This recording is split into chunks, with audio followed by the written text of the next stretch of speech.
今天持续要来关心的是中国的造船业是否碾压美国。现在说有个数据达到200倍哦，所以美国的造船业者已经要求川普，我们就抄大陆的15计划吧来做这个造船业。而且呢，现在是说造船业的不信心啊，连美国自己的盟友南韩都不信任美国了。南韩的核潜舰不敢在美国制造，到底怎么回事？等一下一起的来做关心。赶快来看到这个川习会那时候不是已经达成协议了吗？但是我们知道在这个后面，美国宣布暂停对大陆的物流啊，或者是海运造船业的301调查，长达1年，甚至是连港口费都把它撤掉了。因为当时的港口费造成的是中美互克，那么航运成本是大增了900多亿新台币。那时候美国的船一度靠在上海啊，一艘船就被克了2600万新台币的天价过路费，所以川普撑不下去了，自己先退一步。但是退这一步，却遭到美国的许多的这一些海运业者啊，或者是其他的民主党议员的痛批。我们看到他们怎么说？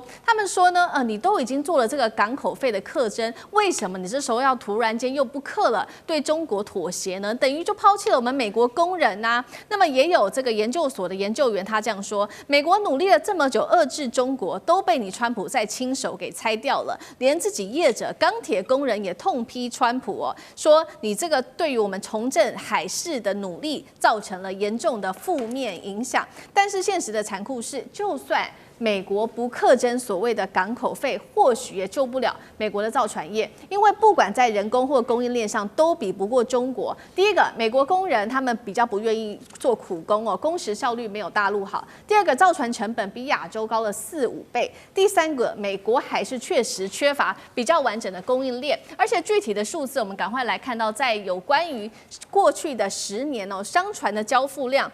大陆啊达到了6700艘，紧接着日本大概是只有大陆的一半，3000多艘，韩国2000多艘，美国没有看错，这个只有2位数，37艘。如果我们再来看看的是，刚刚是这个商船的交付能力嘛，如果再来看到全球造船能量，大陆现在占比全球74%，美国竟然只有0.2%。如果是大型货柜的市占，我们看到这个中国大陆高达95%，那美国连1%都没有。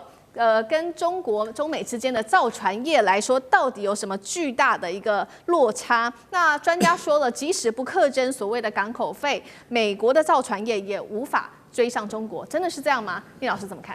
当然是啊。你如果问我说他们程度到底差多大，我只有2个字叫巨大。至于这个量化这个基础，其实都不是很重要。你现在去查这个 ChatGPT， 它也会给你讲一种数字，跟这又不太一样。反正不管怎么说，你74%、70%，美国是0.2、0.1，不管怎么样，算起来都是几百倍。那你说造船能力200倍，那什么叫做能力？也不可能量化。那我们只能用值的来讲，说你的 powerful 就是比人家强。第一个，你劳动力多；第二，劳动力也精准、认真工作，跟美国现在劳动力就不一样。第一，人少；第二，他们的工作能量啊，我们讲能量就是劳动力意愿工作的这种人不一样的，就以拿薪水为主。这个完全不一样，技术这个整个基础设施都有差，所以这个能力你说200倍可以。那我在讲说，我们很多东西不是看过去、现在，要看未来啊。你要知道，中国它现在一个很可怕的地方，它造船的成长 speed 的速度远是让世界会惊讶。我们看是它的未来会更可怕，这个才是可怕。第二个，他在做的时候成本很低啊，你自己做你又贵，你今天把那个自由贸易把它挡住了，也就是现在 anti-globalization 叫逆全球化之后，你不向人家买，人家又便宜，你自己制造，你怎么做？虽然那个川普有一个很大的 Make America Great Again 的大梦想，真的是梦，不是理想了。这个梦很难，为什么呢？因为你制造业空洞化到离谱。所以我刚刚讲的人、技术建设都没有，最主要就技术建设已经拖太久。他把东西出去 outsourcing 出去之后，自己都不会生产。你怎么做？这些人说他自己把他什么东西好不容易磕这个对岸什么港口费这些都又拿掉等等，我跟你讲，这都不是重点，都没有用。你要知道，还不只是说你磕这个没有，是港口服务费。我跟你讲，你就算赚人家钱，你知道中国不是当时也回馈你了吗？说你磕我港口服务费，我就特别港务费。而且你说我的船都是我的船，你磕不到我啊？我说 no， 只要挂你美国国旗，只要这里面商社是美国商社，里面有1/4是由美国出资，我就磕。美国更傻眼了，所以你不拿掉怎么可能呢？所以还不只是这个什么钱的因素，还有一个是因为对岸的底气也高到了一定的高涨，他不会怕你。因此，我觉得我们谈这个量都不重要，也就是根本没有国家追得上了。现在号称说日本、韩国都有10%几的这个造船能力，中国就是在它的所谓的全世界的现在占有率超过60%。那它的未来的新订单就已经70%多，所以都在他手里嘛。那请问美国怎么去比？而且美国是零，他还要靠韩国、日本，又靠不起，而韩国、日本又跟中国都有一段差距。请问他怎么去追？这是一个很大的未来的问题。对，所以在此刻，为了要稍微把这个差距变小一点，这个是美国造船商会的委员会主席，他直接跟川普公开喊话说：“那么干脆我们就学大陆好了，他不是这个国家主导经济吗？你们也学大陆的这个15-5计划，用这个5年来做一个规划，用这种比较长远的规划，而且扩大补贴。”才能造就今天造船业，中国是世界第一。美国我们学它，可是真的有办法做得到吗？厉将军又怎么看？那我们看美国的造船业，我讲一个战史给大家听，你就知道美国的造船业落后到有多严重啊！在2次世界大战初期的时候，有一场战役叫珊瑚海战役，是美国跟日本在澳洲的北边那个地方打的那场战役。那场战役里面，美国有一艘航空母舰叫做这个约克镇号，哈，这个重伤。这个甲板上面被日军炸了一个大洞，但这个时候中途岛战役马上要打，所以这条军舰航空母舰这个没有办法回到美国本土去修，就直接要开赴战场到中途岛去作战。那因为它是航空母舰所以美国怎么修这一艘航空母舰呢？他就派工人带着材料直接运到这艘航空母舰，一边航行一边赴战，一边派人一边修。结果你知道吗？就是因为赶赴中途岛战场的时候，他已经修好了。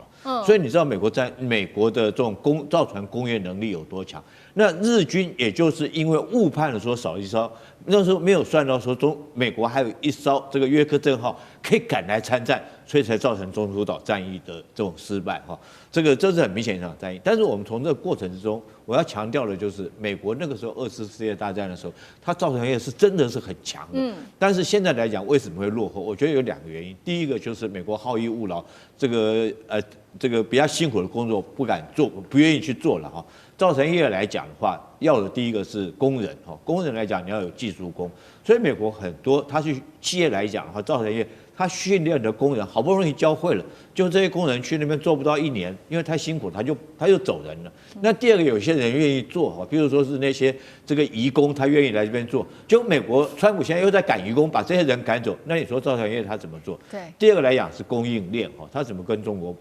中国有很完整的一个造船的供应链，不管从发动机到船上的各种需要东西，它自己都有很完整的供应链。由于它供应链很完整，它当然就可以降低它成本了。它成本甚至于比韩国的韩华系统还要降低这个1成左右所以它供应链也便宜。那再来讲的话，这个中国来讲的话，从2010年到2018年这个8年的时间，中国投入到整个这种造船产业的经费，总共有到1320亿这么多。那美国只投入多少钱？只投入到7700万而已，所以差不多等于是中国的一个零头了。那你如果说是想要靠着15-5想要跟中国学，我觉得第一个你的这个造船工人的这种文化是不是吃苦耐劳？如果这点没办法改，可能也很难做得出来。第2个来讲的话如果说是你的供应链没办法很完整你现在产业来讲，我们都知道嘛，它现在来讲，如果说美国到这个10年只交付了37艘的重型的大型的商业轮船，以这种比例来比的话，我相信很多企业来讲，他如果说没有钱，他就不愿意投入这个供应链的这种生产。所以我觉得你想要学中国的15-5，可是你没有那种这个刻苦耐劳的工人，你也没有完整的供应链，你光学这个表面，你是做不到的。所以我们可以看出来，我断言说是未来这几年，美国的造船业还会持续的这种滑落。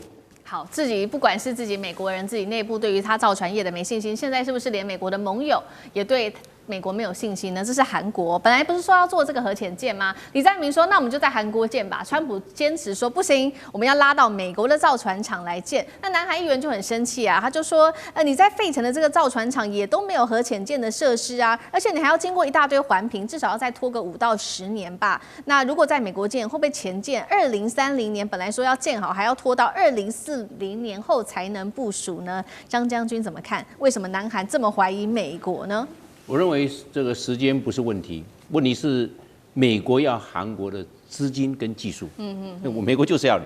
现在韩国已经答应要投资美国造船业是1500亿美元，因为我们知道它美国规定的要韩国要投资的1500亿那么多就是要钱过来啊。那韩国这个是讲10年的造舰的这个烧数哦。我们看2024年去年韩国的制造业是全世界第2，仅次于中国大陆是第2它赢过日本那现在你韩国的制造业不错，技术过来到我美国来。是这样，所以美国是要图韩国的资金跟技术，这2个是最重要的。那韩国要不要低头？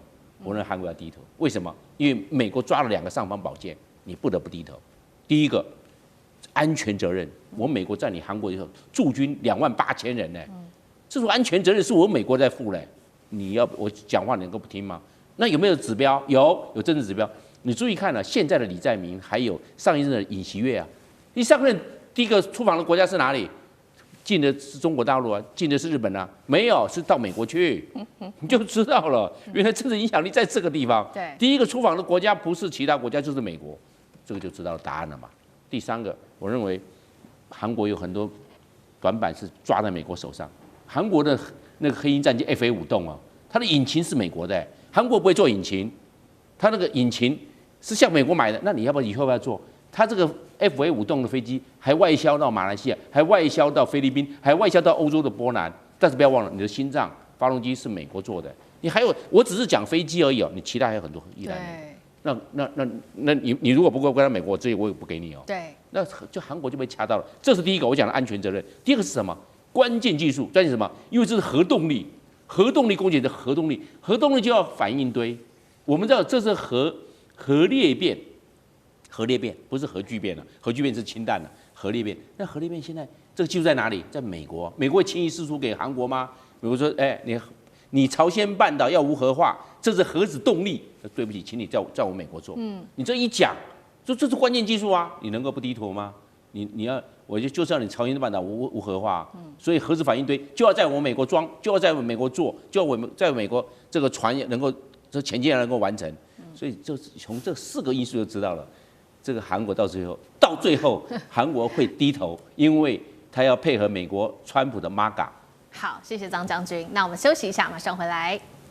地缘政治、美中之争、战略价值、强权崛起、小国生存，现在与未来洞悉事件走向，掌握世界脉动，全球观点尽在环球大。